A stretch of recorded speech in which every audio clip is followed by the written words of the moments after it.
In this video, we're going to cover the acid-catalyzed hydration of alkenes, or in other words, the addition of water across a double bond. This reaction is another example of electrophilic addition, similar to how we added hydrogen halides. But instead of adding hydrogen and a halide, we're adding a hydrogen and an alcohol, an OH. Let's look at what the general formula looks like. So we're going to have, in our final product, is going to be an alcohol, but an alkane. And essentially what happens is our H2O, we're going to have our hydrogen and our hydroxide. Our hydroxide is going to attach to one carbon, and our hydrogen is going to attach to the other carbon of the double bond. But let's take a further look at exactly how this mechanism takes place. Our first step is going to be our pi electron attacking the electrophile.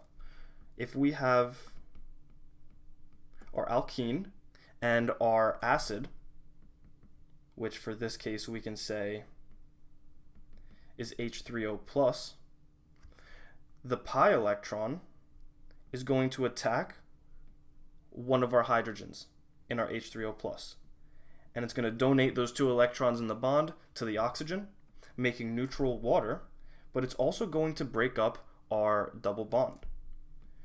Our carbon that's more substituted, the one that'll give a more stable carbocation, is going to form the carbocation, and the other carbon is going to take the hydrogen. This is Markovnikov's rule, which states that when we have electrophilic addition, our electrophile is going to attach so that the more stable carbocation can form. Like I said, we're also going to form H2O here. Now, in this stage, we may see rearrangements occur. If we're at a secondary carbocation and we can have either a hydride or a methyl shift to get a tertiary, that will occur. In this example, we can't really do any rearrangements, so we're going to leave it how it is. Our second step is going to be our nucleophile, which is going to be water in this case, attacking our carbocation. If we have our H2O, we're going to show the attack on the carbocation, and it's going to attach to it, giving us the exact same molecule as before, except we have H2O attached to it. Now doing this, it's going to give our oxygen a positive charge, and we need to deprotonate it. This can either be a step 3 or a sub-step of step 2, but what's going to happen is we're going to have another H2O molecule coming and attacking that hydrogen.